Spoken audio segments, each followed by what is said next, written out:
So we are ready to continue with lesson 2 of unit 4. We are going to begin today with a chain using our newest sound spelling, E-R, so E-R to spell the sound, because as we learned, there are lots of different ways to spell the bossy R sounds, all of them, because R wants to be hanging out with all the vowels, but we're zooming in on the and R spelling is going to be E-R. So let's go ahead and do a chain using this sound spelling. All right. I'm going to start my chain. Matter of fact, I really would like if y'all were writing with me. That would be a really good idea. I think we're ready if we haven't already been doing that. Either board and marker or paper and pencil. So we're going to start our chain with the word heard. Heard. Heard.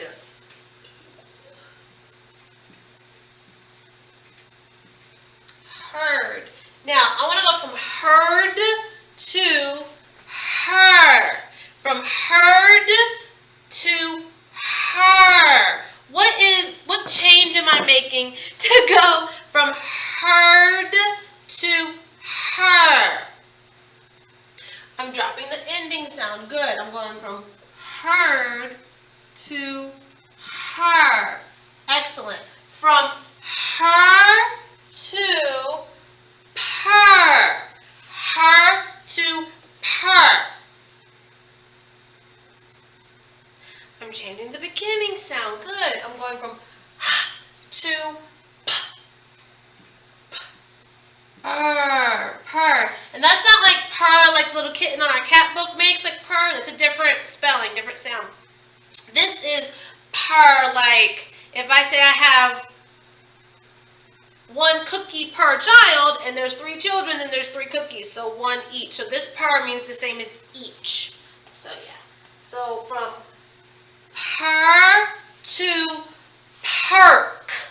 From purr to perk. What change am I making? I'm changing the ending sound. I'm adding a sound from purr to perk. Purr to perk. Excellent. I want to go from perk to pert. Perk to pert. What change am I making? Another ending sound change. Excellent. I'm going from perk to pert.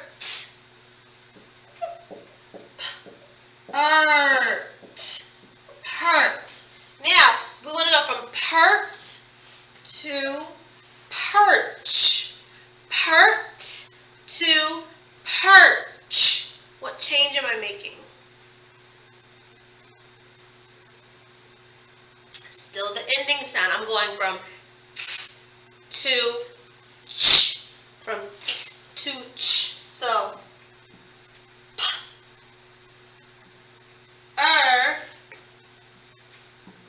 ch, hurt. Using one of our consonant diagrams. 2 consonant letters coming together make one new sound.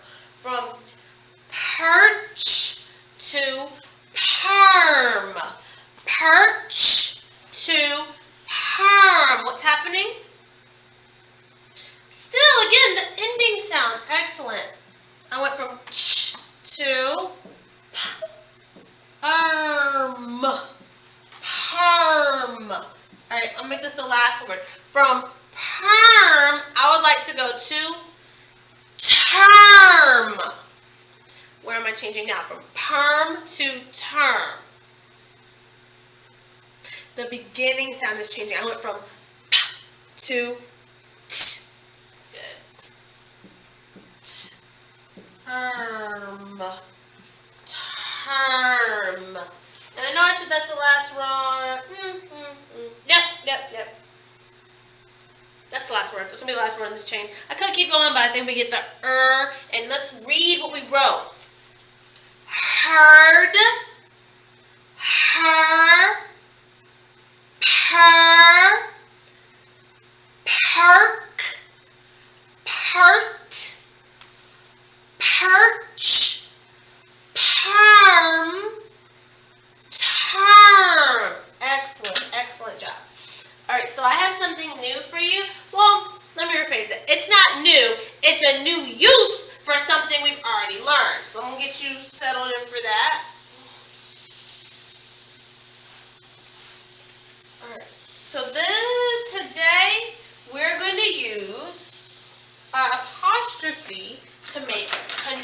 contraction. The apostrophe to make contractions. You're like, what is she talking about? You'll find out in a minute. Now, apostrophe, we have seen that before. We have seen that before in such phrases like, if I say Gran's snake, here's my apostrophe right here. Remember that? So we found our reader Gran. You remember she had a snake. His name was Wong. He was from Hong Kong. She didn't take him to the swim meet because it didn't make sense. Any of this sound familiar? A little bit? Okay. Well, yes, Wong from Hong Kong did not go to the swim meet, but he was Gran's snake. This is the snake that belongs to Gran. In these instances, we use the apostrophe S to show what belongs to whom. So if I said that this is my cat book, you could say Miss Lamb's cat book, right? Right, good. So another example, here we have Jim's cat. Jim's cat, using the apostrophe. Whose cat is it? The cat belongs to Jim. Good. And now one more. We have Kit's dress. Whose dress is it? Kit. The dress belongs to Kit.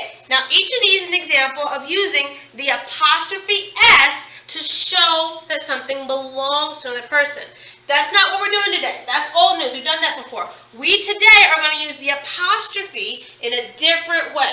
We're going to use not to show possession or ownership, but to smush some words together.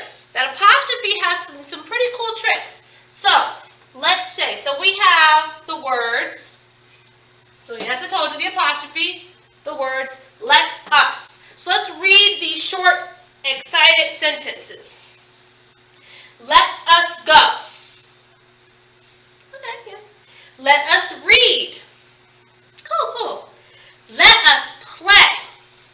Or just mull those over in your head for a second. Okay. Now, technically, these are correct sentences. But do they sound normal? Because that's not how we talk. We don't talk like that. That's not how we use them. What we would do instead is say, let's go, let's read, let's play. In this instance, we have used the apostrophe to smush let us together. And I'm going to show you how to build that in just a second. What happens is we start with let us.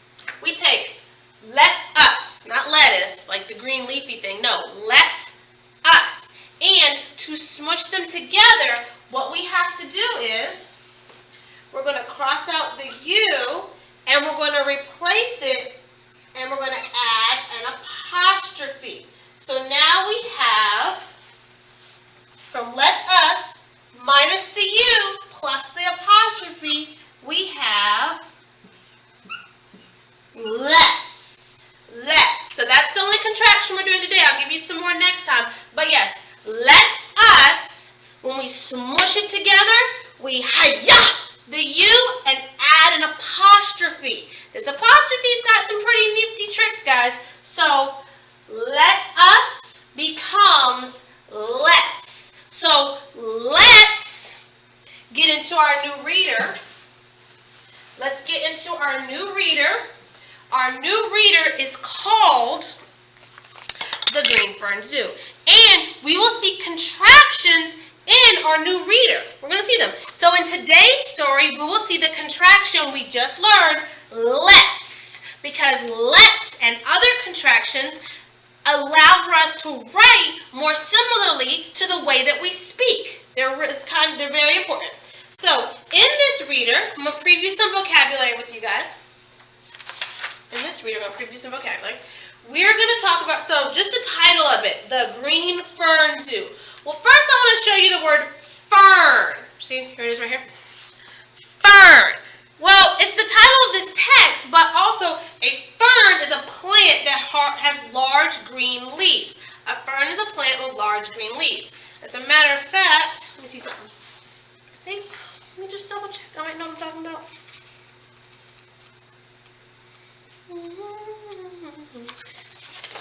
We saw a fern in our last lesson. It was one of the words you used to write a sentence. So that's a fern, like the leaf of a fern.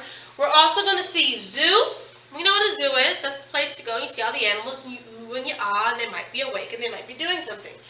We're going to see the word scales. If you've ever seen a snake, you know the texture of their skin. Those are called scales, and scales are an outer covering of skin on snakes as well as fishes.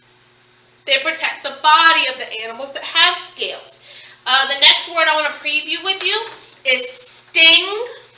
And sting is when an animal such as a bee or a jellyfish causes a sharp pain in another animal or human by touching part of its body. Raise your hand if you've ever been stung by a bee. Well, my hand's not up because I've never been stung by a bee, but raise your hand if you've ever been stung by a bee. Oh, okay. Yeah, so yes, you can get stung by a bee or a jellyfish. Never been stung by one of those either. Keep it that way. The next word I want to preview with you is creep. And creep, to move slowly with the body close to the ground. So all these words describe different things that we will see within the text the animals doing at the place, the Green Fern Zoo. And we're going to be introducing those ideas in our first story about them. So yes, these are facts, information that is true, and tales, because we still haven't decoded all the ways to spell story, is entertaining stories. So we're going to learn some tales from the Green Fern Zoo about different animals. We're going to learn about different animals. And you know I'm looking for my button. So that is getting you set up for the Green Fern Zoo. Today, another thing I want you to be looking at is your spelling word search. Those words in your cat book, the days of the week plus would, which are on 1.1, you're going to find them in this word search. I've already done one for you. Which word did I do for you? Friday! Yes, Friday. No, today's not Friday, but your spelling test is on Friday. See what I did there?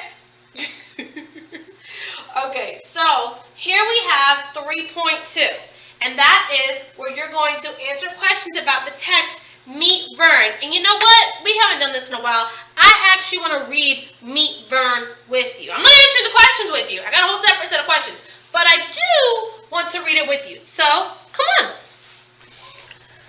Alright guys, so as I said, we're going to start our new reader, the Green Fern Zoo today.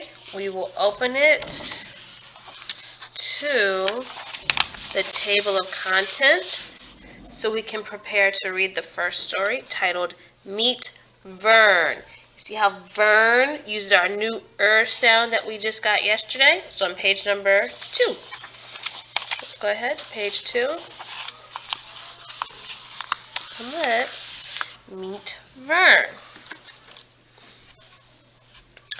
Meet Vern. My name is Vern, and I have the best job. My job is to take you kids in to see the Green Fern Zoo. We will see things with wings and things with scales, things that bite and things that sting, things that creep and things that swim. I have lots of fun facts and tales to share with you. So let's see the zoo and have some fun. Oh look, there's that contraction we just learned. So yes, let's see the zoo and have some fun. Oh, we're going to stop here. Because as we can tell by this title that this is the next story. So next we're going to learn about things that swim. What might we learn about next? Possibly fish. But for now we're done and we've met Vern. He will be our guide through the Green Fern Zoo. Alright, let's go ahead and continue with our lesson. Come on. Alright, good. So now I know for a fact you've had a Partner A experience with this text here. What you'll see in Unit 4 in your assignment, I'm not going to read the questions to you. I know. I'm not going to read the questions to you. I'll keep being your Partner A, but I'm not going to read the questions to you. You're going to have to read the questions on your own. Now, if this becomes a problem and we have to switch back, y'all got to let me know. Because I'm thinking, when you don't say anything, I'm thinking everything's okay. That makes sense, right? Yeah. So if I don't know there's a problem, I can't do something different. But I'm not going to read the questions to you. But I do have a couple before I let you go. Where does Vern work? He works where? Oh, he works at the the Green Fern Zoo. Good, because it's the title of this and it's the name of the place. This gentleman right here, named Vern, we met him today. Good, yes. And tell me again, what is Vern's job? To take kids on a tour of the zoo. Good. Now, where am I getting this information from? Where am I getting this information from? I'm getting it from the text. This lovely one-page story that we read together is telling me the answers to the questions I'm asking you. And low-key, we might have already answered at least one of the questions that you're responsible for turning in. I'm going to do it. Now, in the text, this says that we will see animals that do all sorts of things. Bite, sting, swim, have scales, wings. Can you make a prediction about what an animal you might see at the zoo here? Even if you haven't read anything but make a prediction. What do you think? Based on your own experience with the zoo and based on the descriptions we were given, what animals might we see here?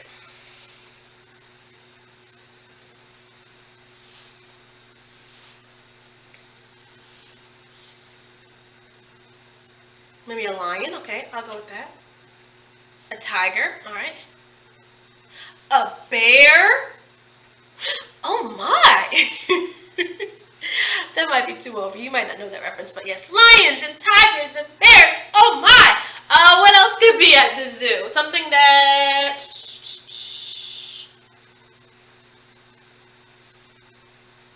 Something with wings. Give me something with wings. Ooh, a peacock. There could be peacocks. You know, there's usually a peacock roaming around the zoo. They just be, I don't know why, they're always there. But guys, that's all I have for you today, unless you have questions for me. And if not, even still so, I'm done with this portion. I'll talk to you later. And bye.